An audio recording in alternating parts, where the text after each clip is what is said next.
Hey guys, welcome back to my channel. Today we are talking about nutrition and I'm going to give you some no BS tips that actually work. Super simple. You don't need to track, you don't need to deprive, you just need to follow these simple tips whether you are trying to lose weight, build muscle. I'm going to go over all of it, make it easy so you don't have to overcomplicate nutrition anymore.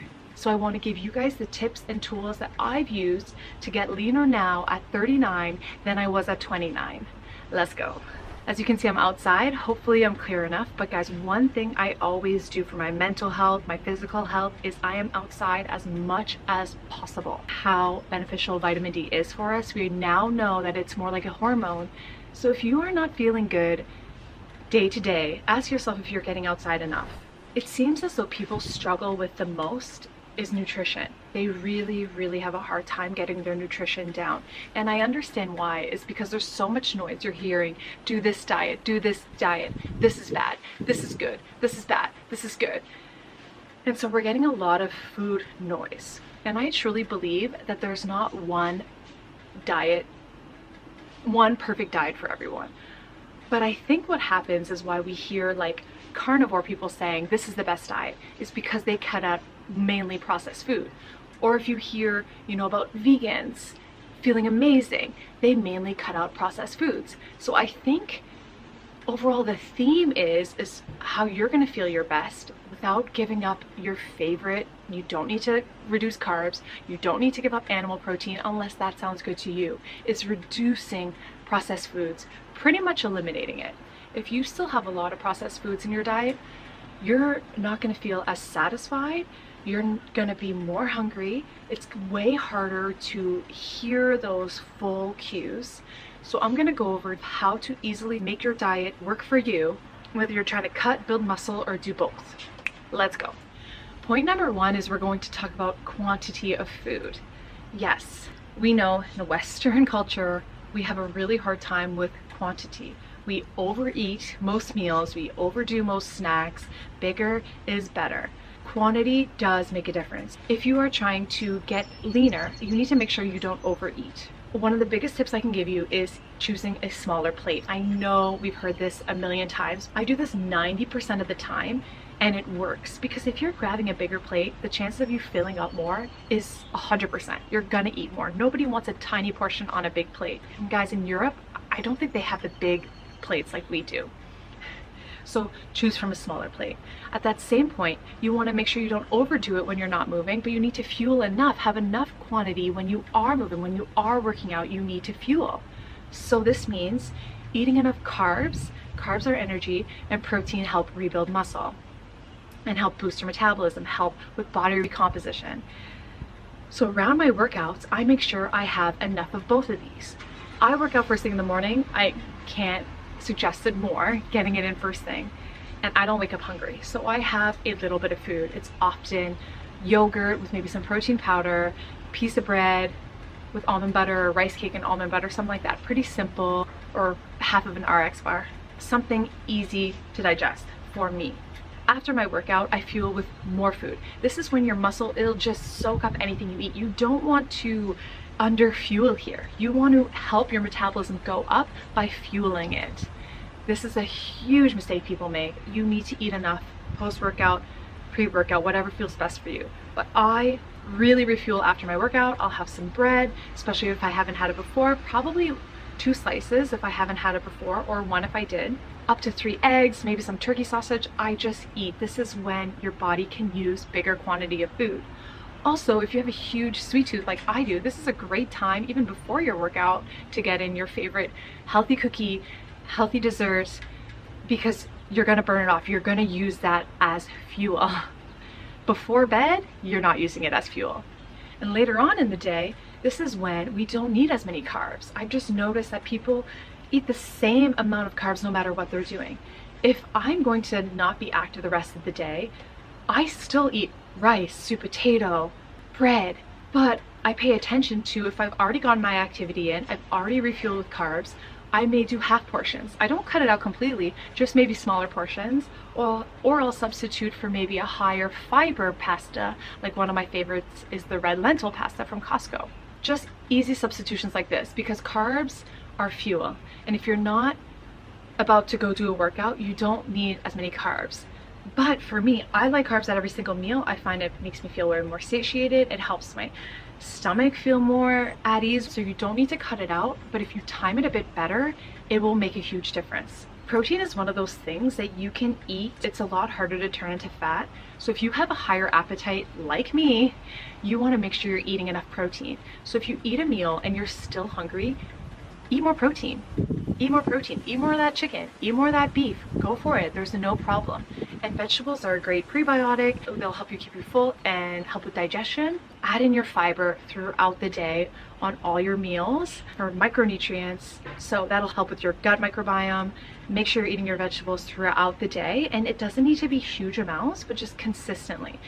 But sometimes if I'm feeling like really munchy, I will eat extra vegetables. Yes, that may make me feel a bit bloated, but sometimes you want that filler food to not overeat on maybe your carbs. So if you had enough protein and you still want more, go for some extra vegetables. Next point is to eat 90% whole foods and really minimize your processed foods. Guys, the easiest way to do this, I know so many people are really confused. Ideally, if it has one ingredient, you eat it. It's good to go. But I kind of have a rule for myself that if it's 5 ingredients or less, it's not as processed as possibly 30 ingredients or more. To give you an idea, I was at the grocery store yesterday and I have a major sweet tooth. I do a ton of my own baking. Side note, I usually Google paleo recipes and whatever treat I want, so maybe paleo chocolate chip cookies, and they're usually pretty clean. I was at this grocery store and I saw these oat cakes and I was like, yum, they look perfect. I went and I looked at the ingredients and there's probably about 50 ingredients. I didn't even bother reading through them because that's way too many ingredients. So that's just an easy way to help you stop buying chemical processed crap. Super simple. If it has a ton of ingredients, move on. 5 or less. 5 or less.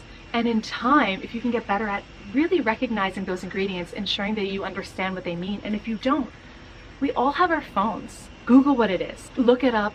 And if you still aren't sure if it's a natural ingredient, because remember, they want to try to trick you into thinking it's safe. If it doesn't sound like it's natural, like directly from earth without being processed, don't eat it.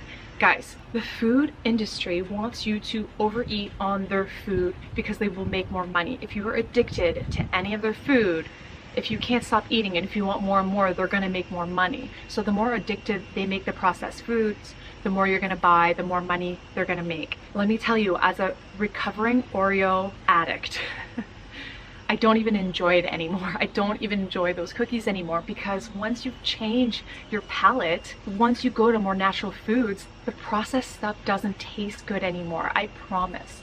Just getting over that hump. If you're having a major craving, you have to make it at home. Make it at home. It's not hard. Guys, we spend how many hours watching Netflix? You don't even need to stop watching Netflix. Don't stop. I watch Netflix in my kitchen on my iPad as I'm baking a healthy treat, as I'm making a healthy supper. So I'm not giving it up, but I'm also making sure I take the time to eat real food because my goals matter to me. Feeling good matters to me. If you have time to watch your favorite series, you have time to cook. That is the biggest thing that's changed over the years, is we've gotten away from the kitchen. You need to change your mindset with cooking. And guys, I used to be like, man, I don't want to be a slave in the kitchen. So I made it a bit harder for myself. But the more I am just enjoying the process, the more I am getting better at cooking and enjoying my meals and feeling good and seeing these results, I actually enjoy it. And guys, on all these points, you don't need to be 100% perfect to get to your goals. I'd say minimum, you want 80% pretty perfect.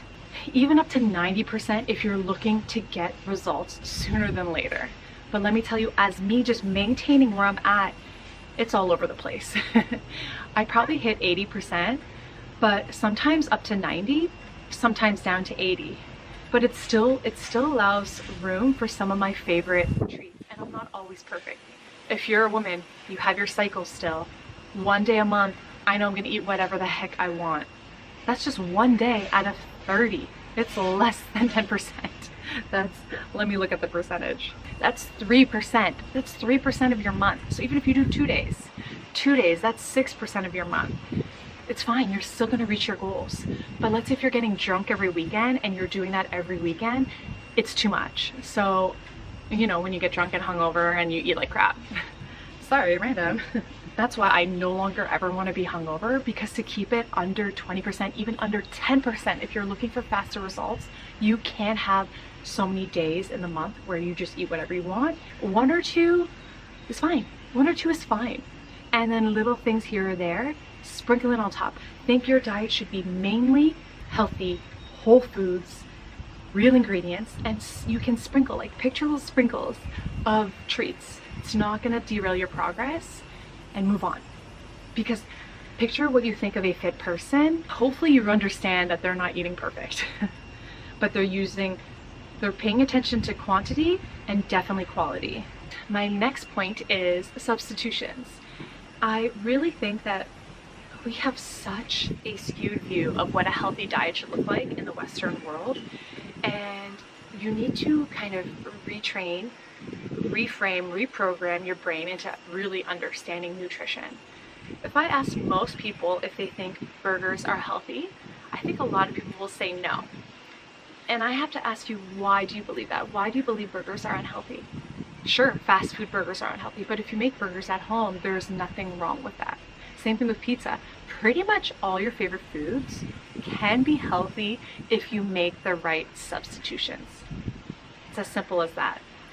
So substitute unhealthy versions of food for healthy versions of them. In my diet this week, I think I've had pasta 2 or 3 times, and one time it was with my lentil pasta, one time was with gnocchi pasta. Then I had burgers, which I didn't have a bun because I didn't need the carbs late at night, but I had a burger patty and a half. I had pizza with salad. I did have salmon, vegetables, and rice. Delicious meals, every single one. So ask yourself if you think that like boiled chicken and broccoli, like that's not how I eat. Pick apart your diet from the ground up. Your basics, your milk. What kind of milk are you using? Is it organic? Is it vegetarian, which is what I use? But I've checked my labels recently and there's a lot of seed oils. So I've switched to a brand that is high protein and no vegetable oil with way less ingredients. I'll add it here. Pick it apart, double check your ingredients. What kind of butter do you use? Is it margarine? Full of ingredients? Switch to grass-fed organic butter. Huge difference. Those little switches, quality shows on how your body looks. Peanut butter, 1 ingredient. It should be 1 ingredient, not a million. There shouldn't be sugar in your peanut butter or almond butter. If you're eating milk chocolate, it doesn't even count as chocolate. You're just eating sugar. Or can you increase your percentage? 75% or more. Cheese is a big one. Most people, they've heard that low-fat cheese is better, but really it's all about quality. Your cheese shouldn't have a huge list of ingredients, probably 5 or less. And if you can get grass-fed cheese or raw cheese, even better. It can be slightly expensive, but if you go to Costco, they have right now 4 or 5 raw cheeses available. Meat. What kind of meat are you eating? Is it fully processed, high factory farmed meat? Guys, that makes a difference. You want to eat local meat without hormones and antibiotics in there. The quality of food you eat matters. So can you solely switch to going to your local farmer's market? Or if you live in a bigger city, I know there's food options online, like subscriptions that you can do online. I know Andrew Huberman talks about one that he does with venison meat. I live in New Brunswick and hunt here, so we have real local meat. So yes, I'm lucky, but I don't ever buy Costco meat unless they do have bison. They have bison available, and bison is known to not have antibiotics or hormones in there. I also buy their wild salmon. Pick apart your meat, how to make it healthier, how to make it no antibiotics, no hormones. Those things matter. And same thing if you're vegan. You don't want to be eating that processed protein, just tofu, just tempeh. Those things are fine, but make sure if you're using substitute cheeses, it's not full of ingredients. Can you make it yourself with nutritional yeast and cashews? Wheat is a huge one that we have overly processed, and I actually just posted this on my Instagram story, but how bad enriched wheat flour is for us. The reality is that many of the good things that were originally in the flour, like fiber and phytonutrients, have been stripped out through extensive chemical and mechanical processing. But this flour is not neutral, it's actively harming your health. I truly believe it's caused a ton of IBS symptoms, leaky gut, probably gluten intolerances or sensitivity, whatever you want to call it. Bread is not supposed to last weeks. Switch to healthy sourdough, which is really hard to find, I know, or make your own at home. Costco sourdough is not real sourdough. I mean, pay attention to the ingredients in your bread and in your pastas. Get rid of enriched wheat. You should be looking for this. If you just choose healthier options, even in the same types of food, in time, you're going to be healthier, you're going to be leaner, you're going to look more muscular if you do this with a proper weight training program. And guys, my final point is balance. And I want to talk about how I would balance out your meal, your day, if you're trying to lose weight or build muscle. So if you're trying to lose weight, you want to prioritize protein first. So make sure you're eating protein at every meal, and you can have as much vegetables as you want. Vegetables are great. Carbs, which include complex carbs and fruit, you want to sprinkle those in around your workout throughout the day, but they're not the priority. They're just getting in enough to keep you fueled, keep you satisfied, and not feeling deprived. That's huge. Diet adherence has to do with if you're enjoying yourself, if it's maintainable. So if you are starving day one, do you think you're going to make it the rest of your life? No, you're not. You need to eat enough to feel good, and you need to add more protein if you're hungry, and add more veggies. Don't be scared of carbs, but if you are trying to lose weight, you don't want to overfill your plate with carbs. And remember, you can have extra carbs around your workout because it's going to go into your muscles, it's good for energy, help with building lean muscle in the long run. So just focus on that meal timing for leaning out. If you are trying to build bulk, eat more carbs and a little less veggies because you're trying to get a bit more food in. Same thing, instead of just prioritizing protein right now, we are going to prioritize protein and carbs at the same time because the two work together to help you gain muscle faster, give you more energy in the long run, and help with recovery.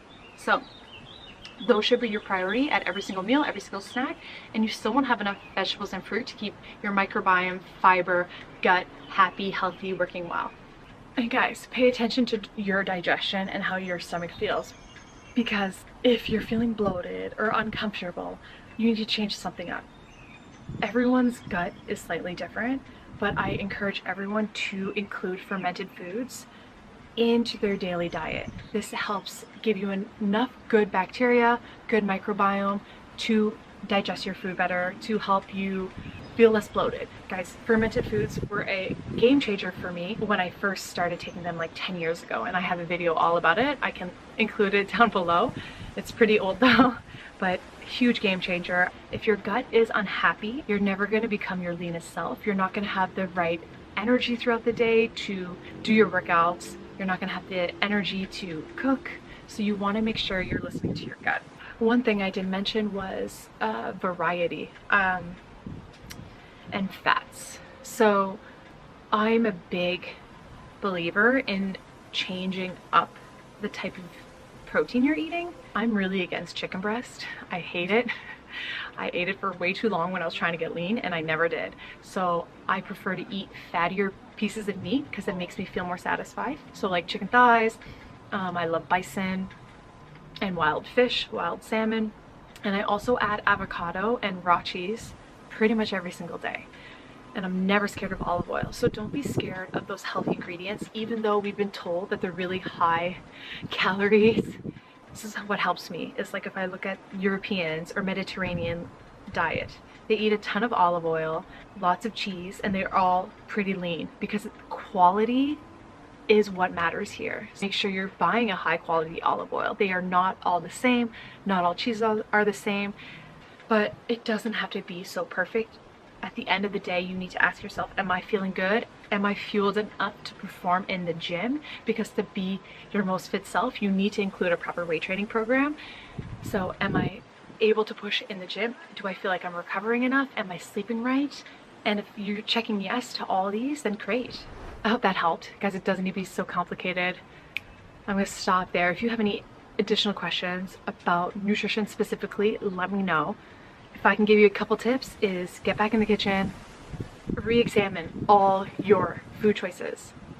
Can you choose healthier? Can you choose healthier? The answer is probably yes on all of them. And slowly make that transition to cut out the process and get in the better quality. And quantity matters. Pay attention to portions, that they're not too big later on in the day and that they're big enough when you need that fuel. I always try to picture myself as an athlete, and if I'm going into the weight room, I need to be fueled. And same thing for you. Doesn't matter where you're at right now, you need to fuel your workouts properly. Guys, I hope this helped. I know you can do it. This is the year for you to become your most fit self. Make sure to subscribe, share this with a friend who needs to hear it. And at the end of the day, you just need to be patient. Think about how many years you haven't been doing this, or how many years you've been yo-yoing back and forth. Can you give me the rest of the year to follow something like this and see how much better you're feeling to continue into the new year? Life changed. This is the way to a long, healthy life without feeling tied down to counting calories or depriving. If you want to be free of all that crap, you need to slowly make the transition and learn what works best for you. Anyway, thank you so much for tuning in, guys. I hope you loved the video. You can do it. I did it from a background of over restriction, overeating, binging. If I can do it, you can do it. All right, guys. Can't wait to see you in the next one. You got it. Bye.